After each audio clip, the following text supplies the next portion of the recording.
Good evening दोस्तों। आज के करंट अफेयर्स विद फैक्ट्स में आप सभी का स्वागत है दोस्तों। आज ये डेट है दोस्तों 30 जून। तो आइए देखते हैं 30 जून से रिलेटेड करंट अफेयर्स जो कि आपके एग्जाम के पर्सपेक्टिव से अत्यंत ही महत्वपूर्ण है दोस्तों। आज के टॉपिक हम लोग पढ़ेंगे बिहार न्यूज में क्यों है, दूसरा संघाई न्यूज में क्यों है, तीसरा जॉर्जिया न्यूज में क्यों है, चौथा हिमाचल प्रदेश न्यूज में क्यों है, अग्निपथ योजना में क्या संशोधन हुए हैं, कैप्स्टोन मिशन किसका है और कहाँ पर भेजा जाएगा, पद्मा क्या है, कोलंबो सुरक्षा सम्मेलन, ठीक है दोस्तों, कहाँ आयोजन हुआ, गोल क्या है और आईपीएल न्यूज में क्यों है, ठीक है, अर्थात इसके जो डिजिटल और टीवी राइट्स हैं किसके द्वारा जो होता है दोस्तों खरीदे गए हैं। आइए हम लोग की पहली न्यूज की तरफ चलते हैं। क्या बिहार,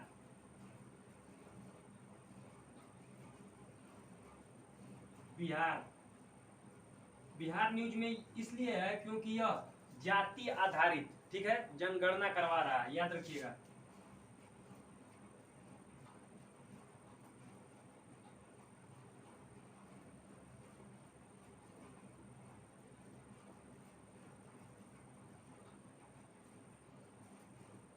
याद रखिएगा, पूछेगा कि हाल ही में न्यूज में कौन सा ऐसा राज्य है जिसने जाति के आधार पर जनगणना शुरू किया है। तो याद रखिएगा, आपको बताना पड़ेगा कि जाति के आधार पर जनगणना शुरू करने वाला राज्य कौन सा है, बिहार है। ये आपको याद रखना है, ठीक है। सबसे पहले याद रखिएगा, सबसे पहले पूछे भारत में जनगणना कब हुई थी। सबसे पहले जनगणना भारत में 1872 ईस्वी में कब हुई थी। भारत में सर्वप्रथम जनगणना 1872 ईस्वी में हुई थी। दशकीय जनगणना कब हुई थी। दशकीय जनगणना अगर पूछे कि दशकीय जनगणना भारत में कब हुई थी तो 1881 ईस्वी से 1881 ईस्वी से हर 10 साल पर जनगणना शुरू कर दी गई थी, ठीक है। तो बिहार न्यूज में क्यों है, तो जाति आधारित जनगणना करवाने के लिए जो इसमें बिल पास किया गया सबने इस पे हाँ कर दिया, मतलब बिहार में अब जाति आधारित जनगणना होगी। सबसे पहले जनगणना भारत में कब हुआ था तो 1872 ईस्वी में हुआ था। दशकीय जनगणना कब हुई थी तो 1881 ईस्वी में हुई थी। अगर आपसे क्वेश्चन पूछे कि क्या भारत में कभी भी जाति आधार पर जनगणना हुआ है तो याद रखिएगा दोस्तों 2011 में 2011 में भारत में जाति आधारित जनगणना हुई थी। जाति आधारित जनगणना हुई थी, याद रखिएगा। पहली बार जाति आधारित जनगणना भारत में कब हुई 2011 में। ये आपको याद रखना है कि 2011 में भारत में पहली बार जाति आधारित दोस्तों जनगणना हुई। ये आपको क्वेश्चन याद रखना है, ठीक है। तो बिहार ऐसा राज्य है जिसने जाति के आधार पर जनगणना शुरू करवा दिया है, ठीक है। बिहार की कैपिटल अगर दोस्तों पूछे तो आप बता ही देंगे क्या है, पटना है, ठीक है। पटना में एक डॉल्फिन, ठीक है, डॉल्फिन कंजर्वेशन का जो होता है, डॉल्फिन कंजर्वेशन कहाँ खोला गया है, याद रखिएगा बिहार के पटना में। ये आपको याद रखना है, ठीक है। तो 2011 में भारत में जाति आधारित जनगणना हुई थी। सबसे पहले जनगणना भारत में 1872 ईस्वी में हुई थी। दशकीय जनगणना 1881 ईस्वी में हुई। कब हुई दशकीय जनगणना दशकीय जनगणना कब हुई 1881 ईस्वी में हुई थी। ये हमें याद रखना है। सबसे पहले जनगणना 72 में हुई थी। जाति आधारित जनगणना बिहार करवा रहा है, ये हमको याद रखना है। और 10 की जनगणना 1881 ईस्वी में हुई थी। 2011 में दोस्तों, कब 2011 में याद रखिएगा कि 2011 में भारत की जो जनगणना हुई रही, 2011 में भारत की जो जनगणना हुई थी वह जाति आधारित ही जनगणना थी। इस जनगणना के तहत भारत में कितनी जातियां निकल के आई थी 46 लाख, ठीक है। कितनी 46 लाख जातियां भारत में निकल कर आई थी 2011 के जनगणना के अनुसार। 2011 के जनगणना के अनुसार भारत में कितनी जातियां निकल के आई थी, याद रखिएगा 2011 के जनगणना के अनुसार भारत में 46 लाख, कितने 46 लाख जातियां निकल के आई थी। कब 2011 का जो जनगणना हुआ था, 2011 का जो जनगणना हुआ था उसके अनुसार भारत में कितनी जातियां निकल के आई थी तो 46 लाख जातियां निकल के आई थी। कितनी लाख जातियां निकल के आई थी, याद रखिएगा 46 लाख जातियां निकल के आई थी, ठीक है। 2021 में जनगणना होना था लेकिन कोरोना के कारण यह जनगणना नहीं हुआ। देखिए दोस्तों अब कब होता है। आइए हम अपने अगली न्यूज की तरफ चलते हैं। संघाई, ठीक है, संघाई न्यूज में क्यों है।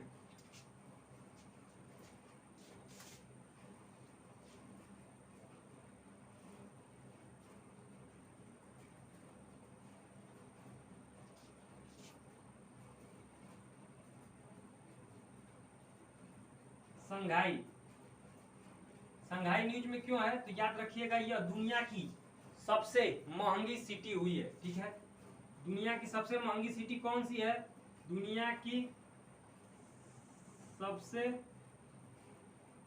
महंगी सिटी है। ठीक है, दुनिया की सबसे महंगी सिटी है, मतलब वर्ल्ड मोस्ट एक्सपेंसिव सिटी कौन सी है? संघाई। रहने के लिए अगर आप यहाँ रहते हैं तो यहाँ पे आपका खर्चा बहुत अधिक होगा। तो संघाई दुनिया की सबसे, याद रखिएगा, संघाई दुनिया की सबसे महंगी सिटी हुई है। किसके द्वारा यह लॉन्च किया गया है?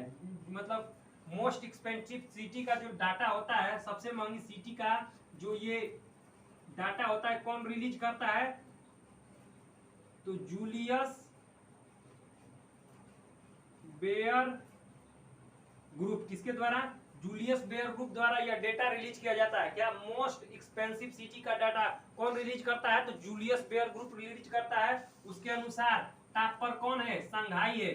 सेकेंड पे पूछेगा कौन है तो लंदन है, और थर्ड पर पूछेगा तो ताइपी। ठीक है, ताइवान की कैपिटल, ये आपको याद रखना है। थर्ड पे है, ठीक है, थर्ड पे कौन है? ताइपी। सेकेंड पे कौन है? लंदन।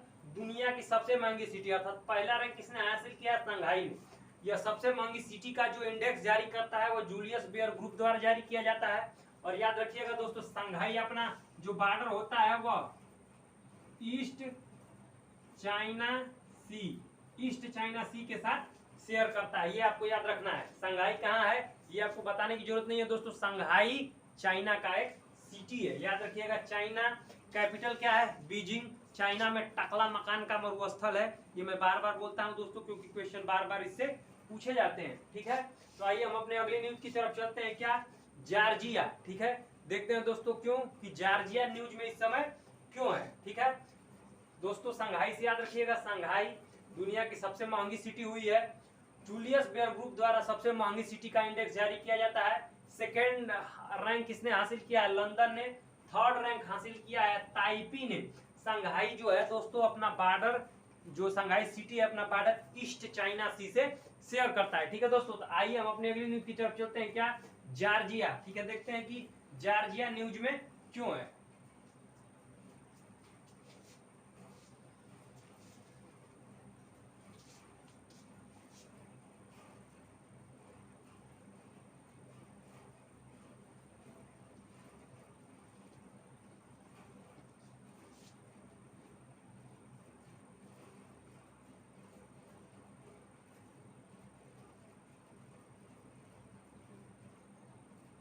ठीक है दोस्तों, जॉर्जिया न्यूज में इसलिए है क्योंकि जॉर्जिया में जो होता है दोस्तों, डायमंड कैफे बना है। क्या? Diamond cafe.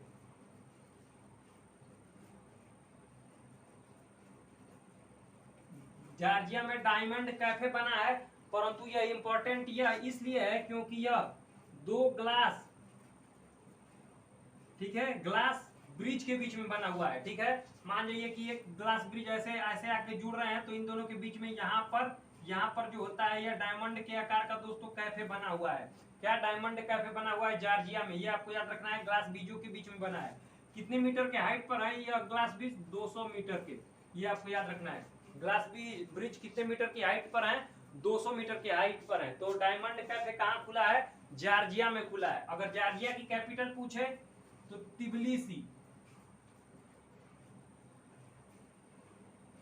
Tbilisi, Tbilisi capital है। 2021 में इसे वर्ल्ड बुक कैपिटल में रखा गया था। वर्ल्ड बुक कैपिटल, याद रखिएगा।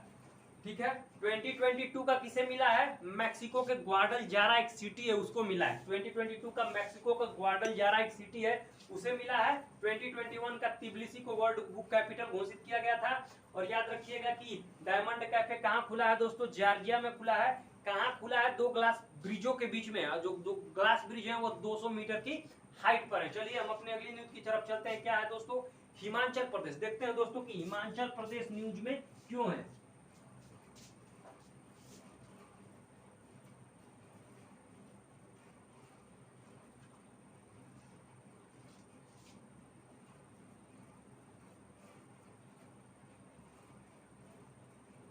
हिमाचल प्रदेश,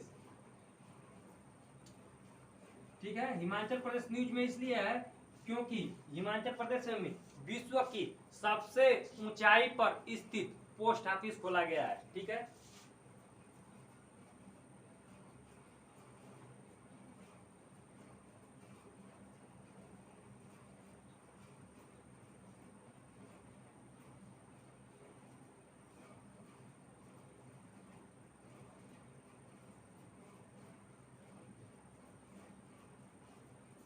याद रखिएगा, विश्व की सबसे ऊंचाई पर स्थित पोस्ट ऑफिस खोला कहाँ गया है। आपसे पूछेगा कि विश्व में सबसे ऊंचाई पर स्थित, सबसे ऊंचाई पर स्थित पोस्ट ऑफिस कहाँ है, तो सारे अगर कंट्री का नाम देगा तो इंडिया मारिएगा, अगर स्टेट का नाम देगा तो कहाँ, हिमाचल प्रदेश में विश्व की सबसे ऊंचाई पर स्थित पोस्ट ऑफिस अर्थात लेटर बॉक्स ओपन किया गया है हिमाचल प्रदेश। याद रखिएगा, ये आपको ध्यान से रखना है।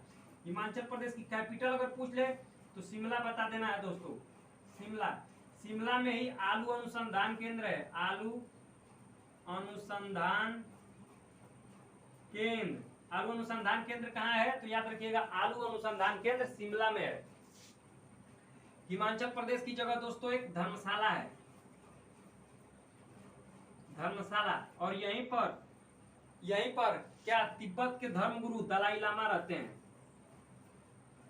दलाई लामा रहते हैं हिमाचल प्रदेश में ही।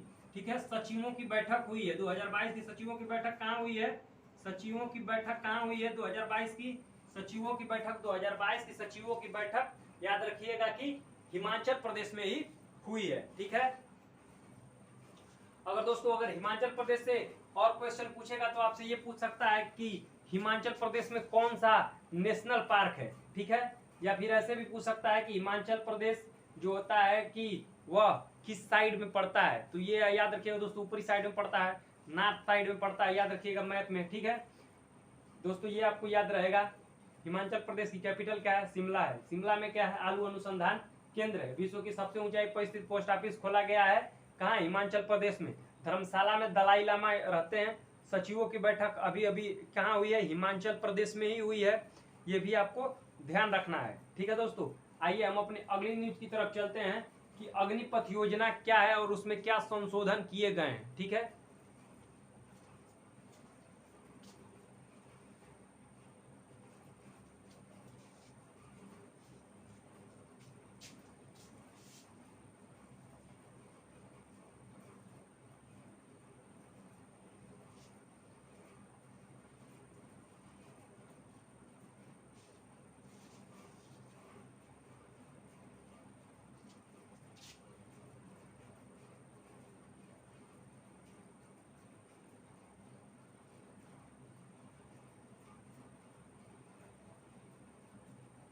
भाखड़ा नागल बांध दोस्तों हिमाचल प्रदेश में ही है, ये आपको याद रखना है। मतलब ऐसे जो फैक्ट्स हैं दोस्तों, जो अगर माइंड में क्लिक करता है तो मैं लिखवा देता हूं, और नहीं क्लिक करता है तो आप लोग थोड़ा देख लिया करिए। अग्निपथ योजना क्या है, तो याद रखिएगा यह 4 वर्षीय योजना है। मतलब इस योजना के तहत आपको 4 वर्ष का कार्य मिलेगा आर्मी में, इंडियन आर्मी में, याद रखिएगा। इसके तहत क्या होता है कि उम्र जो थी 21 साल तक थी, संशोधन हुआ है तो उम्र बढ़ा के कितनी कर दी गई है, 23 साल तक कर दी गई है, ये आपको याद रखना है। अग्निपथ योजना में कार्य करने वाले जो सैनिक होंगे उन्हें क्या कहा जाएगा, अग्निवीर। अग्निपथ योजना में कार्य करने वाले सैनिकों को क्या कहा जाएगा, अग्निवीर कहा जाएगा। अग्निपथ योजना में कार्य करने वाले सैनिकों को अग्निवीर कहा जाएगा। 4 वर्षीय तक आपको मतलब उसमें आप कार्य करेंगे, कितने साल तक, 4 वर्ष तक कार्य करेंगे। याद रखिएगा कि 4 वर्ष बाद जब आप रिटायर होंगे तो यूपी गवर्नमेंट ने अर्थात योगी आदित्यनाथ ने यह कहा है कि अगर आप 4 वर्ष बाद रिटायर होके आते हैं तो हम आपको, ठीक है, जो अग्निवीर कार्य कर रहे हैं, ठीक है, हम आपको छूट प्रदान करेंगे, अर्थात जॉब हम देंगे जिसके आप योग्य होंगे। ठीक है, ये आपको याद रखना है। उम्र कितनी थी, 23 साल। कितने साल पहले कितनी थी, 21 साल, अब बढ़ा के कितनी कर दी गई है, 23 साल की कर दी गई है, ये आपको याद रखना है। सैनिक किसके द्वारा यह मतलब ये योजना कौन लाया है, तो केंद्र सरकार। केंद्र सरकार में डिफेंस मिनिस्टर, डिफेंस मिनिस्ट्री द्वारा, और डिफेंस मिनिस्टर है कौन, राजनाथ सिंह। डिफेंस मिनिस्टर कौन है दोस्तों? तो राजनाथ सिंह है हमारे डिफेंस मिनिस्टर। तो ये आपको याद रखना है कि अग्निपथ योजना 4 वर्षीय जो होता है कि आपको कार्य देश का सेवा करने के लिए आपको मौका मिलेगा। इसके तहत जो होता है ना, मतलब इस योजना के तहत 10 लाख और 10 लाख तक भर्तियां आने वाली है। कितने लाख तक? 10 लाख तक भर्ती आने वाली है। पहले उम्र कितनी थी? 17.5 से 21 वर्ष तक। संशोधन के बाद कितनी हो गई है? 23 साल। ठीक है। इसमें कार्य करने वाले सैनिकों को अग्निवीर कहा जाएगा। डिफेंस मिनिस्ट्री द्वारा इसको लॉन्च किया गया है।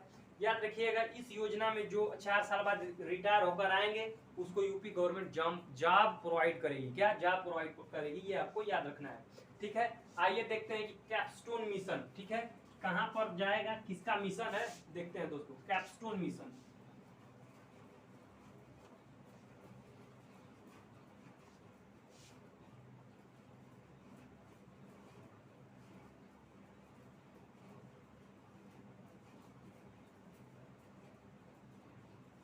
ठीक है, कैपस्टोन मिशन। याद रखिएगा, यह मिशन किसका है, किसके द्वारा लॉन्च किया गया है? नासा द्वारा लॉन्च किया गया है। ठीक है। किस पर भेजा गया है? चंद्रमा पर। ये आपको याद रखना है। ठीक है। चंद्रमा पृथ्वी का एकमात्र प्रकृति उपग्रह है। ठीक है। प्राकृतिक उपग्रह है, प्राकृतिक उपग्रह है, प्राकृतिक उपग्रह है। कौन? चंद्रमा पृथ्वी का एकमात्र प्राकृतिक उपग्रह है।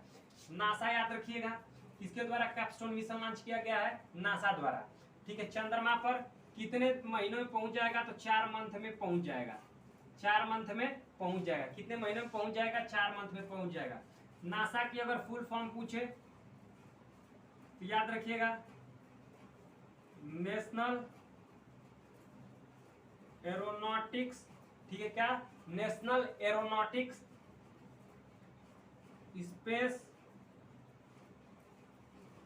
Administration, national aeronautics space administration. ठीक है। स्टेब्लिश्ड कब हुआ था? 1958 में। कब? 1958 में। हेडक्वार्टर कहाँ है? Washington DC, Washington DC. ठीक है, इसका हेडक्वार्टर है। तो कैपस्टोन मिशन किसके द्वारा लॉन्च किया गया है दोस्तों? नासा द्वारा लॉन्च किया गया है। किसका मिशन है? चंद्रमा पर भेजा जाएगा। पृथ्वी का चंद्रमा एकमात्र प्राकृतिक उपग्रह है। चंद्रमा याद रखिएगा दोस्तों, चंद्रमा पर कितने दिनों में पहुंचेगा? तो 4 महीने में पहुंचेगा। National aeronautics AERONAUTICS space administration TRATION, ठीक है, ADMINS TRA एडमिनिस्ट्रेशन TRATION, ठीक है, स्टेब्लिश 1958 में। ठीक है। हेडक्वार्टर वाशिंगटन डीसी में। ये आपको याद रखना है। ठीक है। आइए हम अपने अगली न्यूज की तरफ चलते हैं। हम लोग की अगली न्यूज क्या है? पद्मा। ठीक है। तो आइए देखते हैं पद्मा क्या है।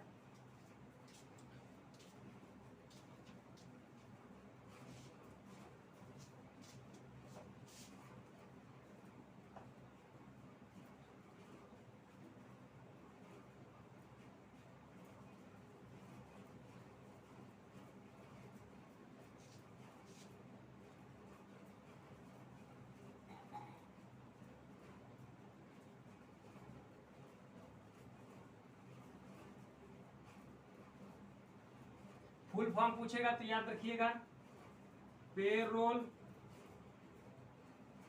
ऑटोमेशन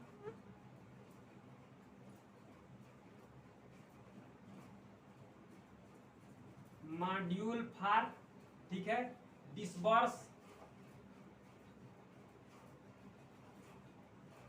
ठीक है, पेरोल ऑटोमेशन मॉड्यूल फॉर, ठीक है, payroll automation module for disburse, याद रखिएगा, आप मंथली, ठीक है, अलाउंसेज, ठीक है, payroll automation module for disburse आप मंथली अलाउंसेज, ये इसकी फुल फॉर्म होती है। ठीक है। पद्मा की फुल फॉर्म क्या है? Payroll automation module for of monthly allowances, Padma की ये फुल फॉर्म है। ठीक है। यह किसके द्वारा लॉन्च किया गया है, मतलब किसके लिए लॉन्च किया गया है? तो याद रखिएगा, यह भारतीय इंडियन कोस्ट गार्ड के लिए लॉन्च किया गया है।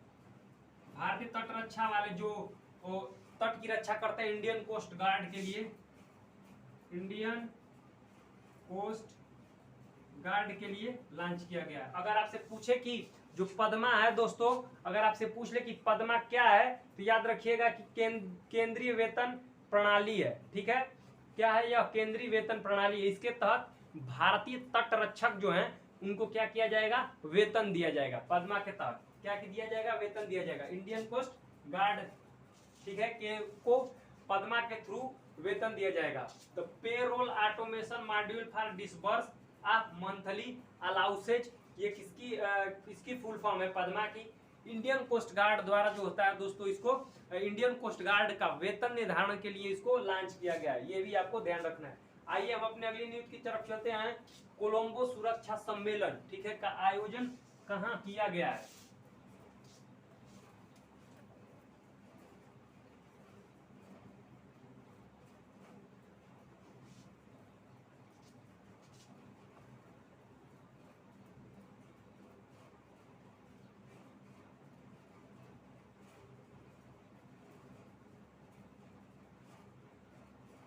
आपसे पूछेगा कोलंबो सुरक्षा सम्मेलन का आयोजन कहाँ हुआ है, तो याद रखिएगा नई दिल्ली में।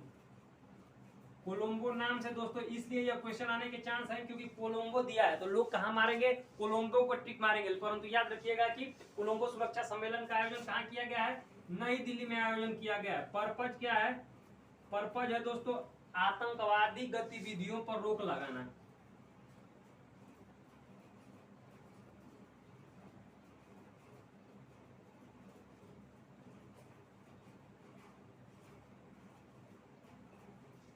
याद रखिएगा अगर पूछे कोलंबो शहर कहाँ स्थित है, कोलंबो कहाँ है, तो श्रीलंका में। श्रीलंका में, श्रीलंका को टीयर्स ऑफ इंडिया कहते हैं। ठीक है, श्रीलंका को टीयर्स ऑफ इंडिया कहते हैं। अगर पूछे श्रीलंका की कैपिटल क्या है, तो श्री जयवर्धनेपुरम कोट्टे।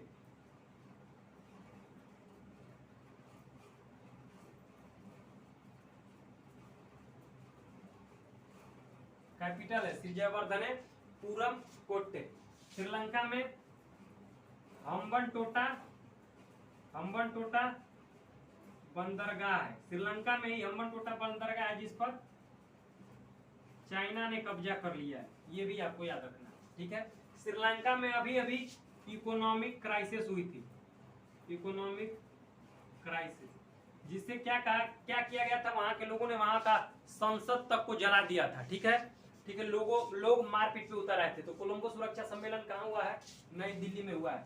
पर्पज क्या है? आतंकवादी गतिविधियों को रोक लगाना। श्रीलंका को टीयर्स ऑफ इंडिया कहा जाता है। कैपिटल श्री जयवर्धनेपुरम कोट्टे है। हम्बनटोटा पोर्ट चाइना का कब्जा है, परंतु है किसका? श्रीलंका का है। हाल ही में श्रीलंका में अभी अभी इकोनॉमिक क्राइसिस, फाइनेंशियल क्राइसिस, सारी क्राइसिस हो चुकी है यहाँ पर। ठीक है, कारण दोस्तों आपको पता ही है, पहला कि इसने चाइना से लोन रखा है। सबसे बड़ा कारण कोरोना है, क्योंकि श्रीलंका की अधिकतर जीडीपी दोस्तों वह व्यापार पर, वो किस पे निर्भर है दोस्तों? टूरिज्म पर निर्भर है। कोरोना कारण टूरिज्म बंद, और तो और इसमें आग में घी डालने का कार्य किसने किया? यूक्रेन और रसिया वार ने। ठीक है, जिसके कारण यहाँ पे संकट आ गया है। ठीक है दोस्तों, आइए हम अपने अगली न्यूज की तरफ चलते हैं। वो है गोल। ठीक है, आइए देखते हैं कि गोल क्या है।